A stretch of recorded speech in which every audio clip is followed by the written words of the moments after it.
بسم اللہ الرحمن الرحیم صلی اللہ علیہ وآلہ وسلم۔ آج کا جو میرا عنوان ہے وہ ہے بیٹی کو شادی کے وقت ماں کی نصیحتیں۔ ایک تابعی بزرگ حضرت عبدالملک بن عمیر رحمۃ اللہ تعالی علیہ بیان کرتے ہیں، جب عوف بن ملحم شیبانی نے اپنی بیٹی کی شادی کی ایاس بن حارث کندی سے کی تو بیٹی کو تیار کیا گیا اور رخصتی کے وقت لڑکی کی والدہ امامہ اسے نصیحت کرنے کے لیے اس کے پاس آئیں اور کہنے لگیں، پیاری بیٹی، اگر اس دنیا پر کسی کو نصیحت نہ کرنا درست ہو تاکہ وہ ادب میں اعلیٰ مقام اور حسب نسب میں بھی عالی شان رکھتا ہے تو میں تجھے بھی نصیحت نہ کرتی اور تجھے پند و نصیحت کرنے سے آزاد سمجھتی، لیکن نصیحت ایسی چیز ہے جو غافل کی غفلت دور کر دیتی ہے اور سمجھدار کے لیے سوجھ بوجھ کا ذریعہ بنتی ہے۔ یہ نصیحت آگے جاری ہے، اس کی وضاحت کر رہا ہوں۔ پہلی بات یہ کہ شادی کے وقت بیٹی کو نصیحت کرنا یہ نبی پاک صلی اللہ علیہ وآلہ وسلم کی سنت ہے۔ نبی پاک صلی اللہ علیہ وآلہ وسلم نے بھی جب اپنی بیٹی بی بی فاطمہ الزہرا رضی اللہ تعالی عنہا کو حضرت علی کے گھر بھیجنے سے پہلے نصیحتیں کی تو ان میں سے ایک نصیحت یہ بھی ہے کہ اے فاطمہ، حضرت علی رضی اللہ تعالی عنہ کو ناراض کر کے میرے گھر نہ آنا۔ حضرت علی رضی اللہ تعالی عنہ جب راضی ہوں تو میرے گھر میں جیسے مرضی چاہے آنا جانا، یعنی کہ یہ وہ نصیحت ہے جو سب سے بڑی ہے، جو ایک بیٹی کا گھر بسانے میں سب سے بڑی ہوتی ہے، یعنی کہ والدین اپنی بیٹی کو یہ بات کہہ دیں کہ اے بیٹی، اگر تیرا شوہر تجھ سے راضی ہو تو ہمارے گھر آنا جانا، جتنے مرضی دن رہنا، اور جب وہ تجھ سے ناراض ہو تو اس سے ناراض ہو کر نہ آنا۔ تو اس صورت میں اس کو، لڑکی کو پتہ لگ جائے گا کہ یہ میرا آخری گھر ہے، یعنی کہ شوہر کا گھر ہے، اس گھر سے ہی میرا جنازہ اٹھے گا۔ تو وہ جو پیچھے سے امید ہوتی ہے کہ تھوڑا سا ناراض ہوئی، والدین کے گھر جا کر بیٹھ گئی، تو یہ امید ختم ہو گئی۔ تو اب اس نے شوہر کے گھر میں ہی ہر طرح سے سروائیو کرنا ہے، جینا ہے، تو اب اس کا گھر بس جائے گا اور وہ حکمت عملی سے، دنائی سے اپنے گھر کو ٹوٹنے سے بچا لے گی اور وہ شوہر کی اطاعت و فرما برداری میں رہے گی، تو اس کی دنیا بھی اچھی ہوگی اور آخرت بھی اچھی ہوگی۔ اب نصیحت جو ہے یہ کی کیوں جاتی ہے؟ نصیحت کی اس لیے جاتی ہے کہ جو غافل ہے اس کی غفلت دور ہو جائے اور جو سمجھدار ہے اس کے اندر مزید سوجھ بوجھ آ جائے۔ اور یہ بات بھی ہے کہ چاہے کوئی جتنا مرضی ہی اچھا ہو، نیک ہو، اعلیٰ مرتبے والا ہو، اس کا نسب حسب نسب بہت اعلیٰ ہو، چاہے وہ جتنا ہی بلند ذات والا ہو، ذات والی ہو، تو اس کو نصیحت کیجیے۔ اور قرآن پاک میں بھی ہے کہ مومنوں کو سمجھاؤ کہ سمجھانا فائدہ دیتا ہے، تو اس طرح کا مفہوم قرآن مجید میں بھی ہے۔ تو نصیحت کی جانی چاہیے اور اس کا فائدہ بھی ہوتا ہے۔ اور اس کے بعد ماں اپنی بیٹی کو نصیحت کرتے ہوئے کہتی ہیں کہ اگر باپ مالدار ہو تو اور وہ بیٹی کا خرچہ وغیرہ اٹھا سکتا ہو تو تب بھی وہ بیٹی اپنے ساری زندگی باپ کے گھر میں نہیں گزار سکتی، اور اسی طرح اگر باپ کو بیٹی کی ضرورت ہو یا بیٹی کو باپ کی ضرورت ہو تب بھی وہ اپنی ساری زندگی اپنے باپ کے گھر میں نہیں گزار سکتی، یعنی کہ اب ایک عورت کو اس لیے شادی نہیں کرنی چاہیے کہ میں امیر بن جاؤں گی، مجھے اچھے کپڑے ملیں گے، اچھے جوتے ملیں گے، اچھا گھر ملے گا، اس طرح کی دنیاوی چیزیں ملیں گی، بلکہ یہ جو چیزیں ہیں تو یہ چیزیں تو اسے باپ کے گھر میں بھی ملتی ہیں، اچھا کپڑا، اچھا جوتا، اچھا گھر ملتا ہے۔ اور یہ کہ جو عورت یہ سمجھے کہ میں شوہر سے بے نیاز ہوں، میں شوہر کے بغیر ہی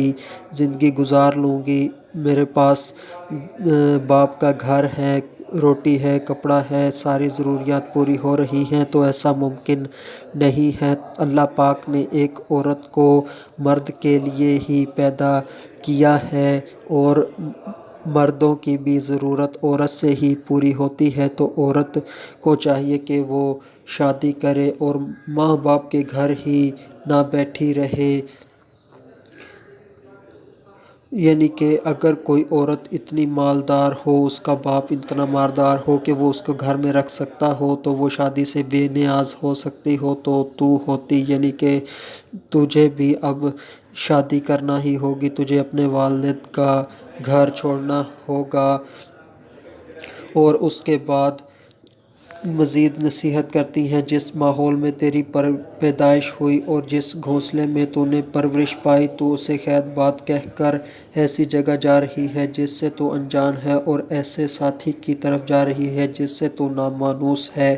یعنی کہ ایک جو لڑکی ہوتی ہے وہ اپنے والدین کے گھر میں رہتی ہے، وہ گھر اس کے لیے رحمت ہوتا ہے، اس کی وہاں پر ہر ضرورت، ہر خواہش پوری ہوتی ہے، اچھا روٹی کپڑا لباس اس کو ملتا ہے، والدین کی محبت، بھائیوں کا پیار اسے ملتا ہے، تو وہ رحمت کے گھر میں رہ رہی ہوتی ہے، وہ اس سے مانوس ہوتی ہے۔ اور جب وہ شوہر کے گھر میں جاتی ہے تو وہ اس سے انجان ہوتی ہے، وہ اس کے علم میں نہیں ہوتا، اور جو اس کا شوہر ہوتا ہے وہ بھی اس سے نامانوس ہوتا ہے۔ یعنی کہ اگر اجنبی ہو تو پھر تو بالکل ہی نامانوس ہوگا، اور اگر رشتہ داروں وغیرہ میں ہو تو تب بھی ایک نامانوس پن ہوتا ہے کہ چاہے جتنا مرضی پہلے جانتے ہوں، مگر جب شادی ہوتی ہے تو پھر مزید اور جانا جاتا ہے، تو اور اس کے گھر کے متعلق مزید معلومات حاصل ہوتی ہے، تو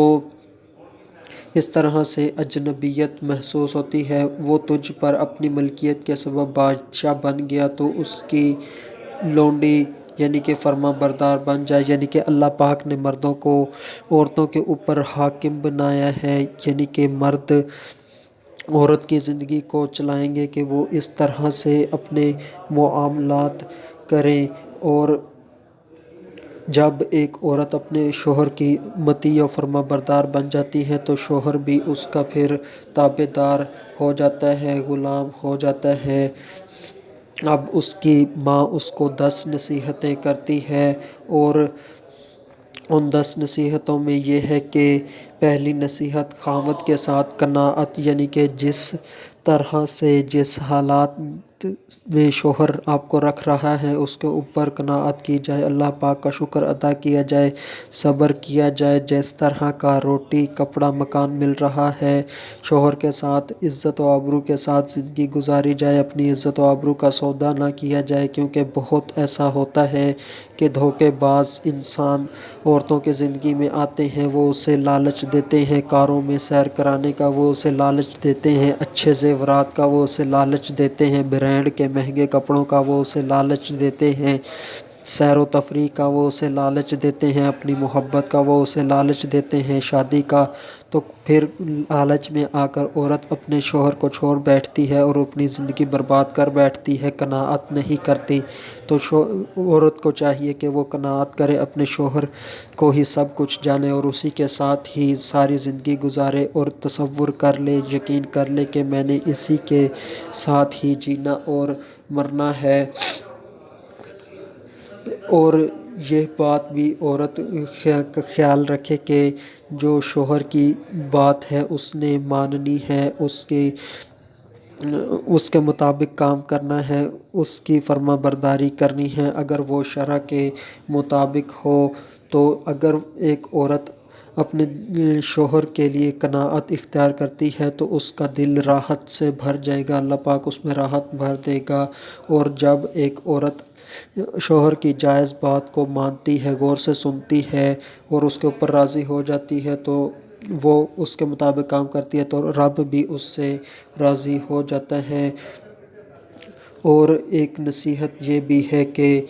جو شوہر کی ناک ہے اس کا بھی خیال رکھا جائے، شوہر کی آنکھ کا بھی خیال رکھا جائے، یعنی کہ شوہر کی ناک کا خیال رکھنا یہ ہے کہ جو عورت ہے اس نے اپنے جسم کو صاف رکھا ہو، پاک رکھا ہو، اس کے جسم پر میل کچیل نہ ہو، اس کے جسم سے بدبو نہ آئے۔ اور اسی طرح جو عورت نے اپنے شوہر کی آنکھ کی حفاظت کرنی ہے وہ اس طرح کے لباس پہنے جس سے شوہر خوش ہوتا ہو، جس سے شوہر کی نظر کسی اور نامحرم عورت کی طرف نہ جائے، اسی کے اوپر اس کی نظریں گڑی رہیں، وہ اسی کو دیکھے اور اسی کی محبت میں، اسی کی اداؤں میں کھویا رہے، کسی اور کی طرف اس کی توجہ نہ جائے۔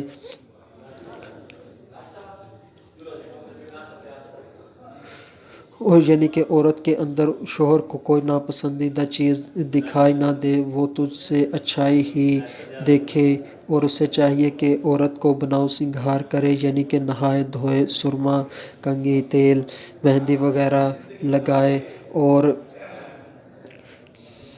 اور یہ بھی ہے کہ شوہر کی بھوک کا خیال رکھے کہ شوہر کس وقت کھانا کھاتا ہے، ان ٹائموں کا خیال رکھے، اور شوہر کے پسندیدہ کھانوں کا خیال رکھے، وہی کھانے اس کو پکا کر کھلائے۔ تو اس طرح سے جب شوہر کے پسندیدہ کھانے اس کو وقت پر پکا کر کھلائے گی تو اس کی محبت بڑھے گی۔ اگر شوہر بھوکا رہے گا تو اس کو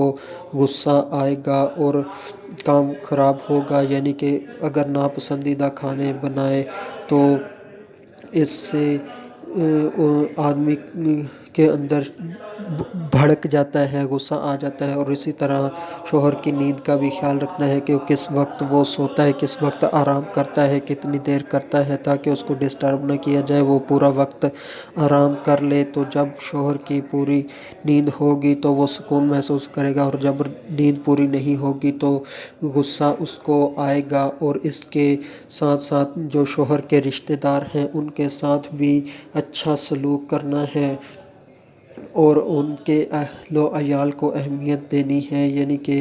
صرف یہ نہ کہے کہ میرا نکاح تو صرف اس مرد کے ساتھ ہوا ہے، میں نے اس کے ساتھ بھلائی کرنی ہے، باقیوں کے میں نے ٹھیکہ نہیں لیا ہوا، بلکہ جو شوہر کے تعلق والے ہیں تو ان سے بھی اچھا سلوک کیا جائے۔ جیسے کہ کوئی مرد آپ کے مقابلے میں یہ کہہ دے کہ میں نے تم سے نکاح کیا ہے، میں تمہاری ماں کی عزت نہیں کروں گا، تمہارے بھائیوں کی عزت نہیں کروں گا، تمہارے باپ کی عزت نہیں کروں گا، تو اسی طرح عورت کا دل دکھے گا۔ تو جب ایک عورت یہ بات کرتی ہے کہ میں نے تمہارے ماں باپ کی خدمت کا ٹھیکہ نہیں لیا، میں نے صرف تم سے نکاح کیا ہے، تمہاری ہی خدمت کروں گی، تو اس طرح سے مرد کا بھی دل دکھتا ہے۔ تو اس طرح کے کام عورتوں کو نہیں کرنے چاہیے۔ اور شوہر کے مال کی حفاظت کرے، جو کہ شوہر کا مال ہے، چاہے گھر میں پیسے ہیں، اپنی عزت و آبرو ہے، جو بھی چیزیں ہیں، قیمتی سامان ہیں، کپڑے ہیں، جوتے ہیں، گھر کا سامان ہے، ان کی حفاظت کرے۔ اور مال کی حفاظت کرنا حسن تقدیر سے ہے، اور رشتہ داروں اور گھر والوں کے ساتھ اچھا سلوک کرنا یہ حسن تدبیر سے ہے۔ اور 9ویں اور 10ویں جو نصیحت ہے وہ یہ ہے کہ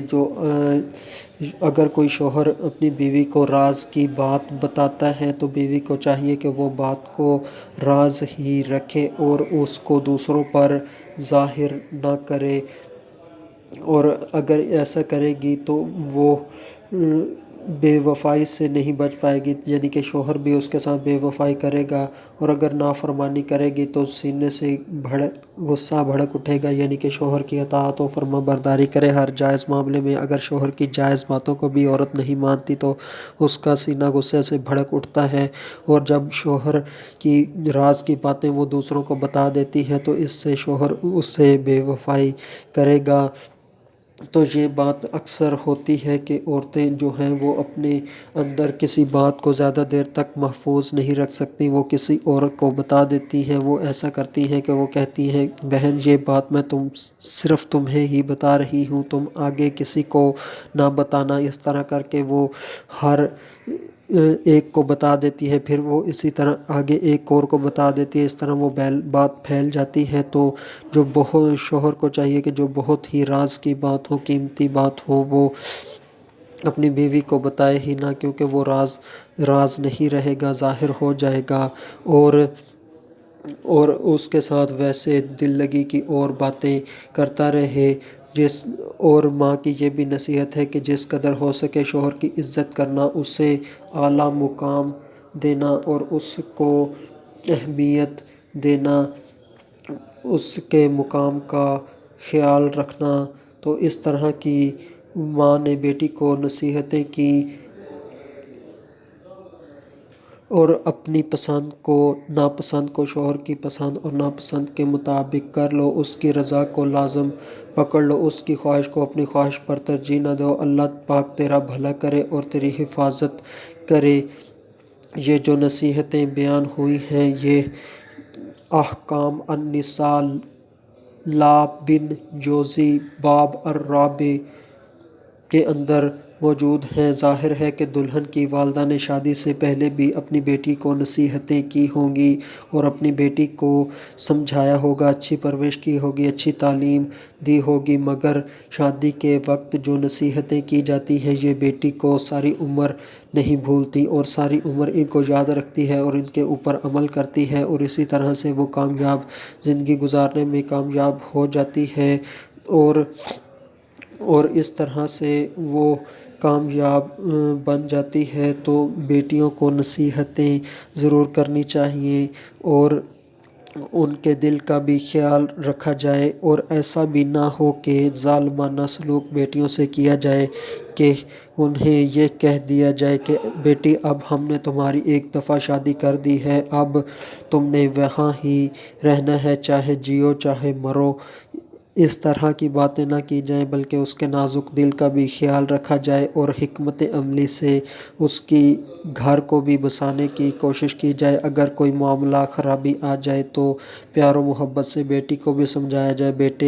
بیٹی کے شوہر کو بھی سمجھایا جائے، اور تاکہ تعلقات بحال ہوں اور طلاق وغیرہ کی نوبت نہ آئے۔ آخر میں اللہ تبارک و تعالیٰ سے دعا ہے کہ اللہ تبارک و تعالیٰ ہمیں دین اسلام کے اوپر عمل کرنے کی توفیق عطا فرمائے، گناہوں سے بچائے، وما علینا الا البلاغ المبین۔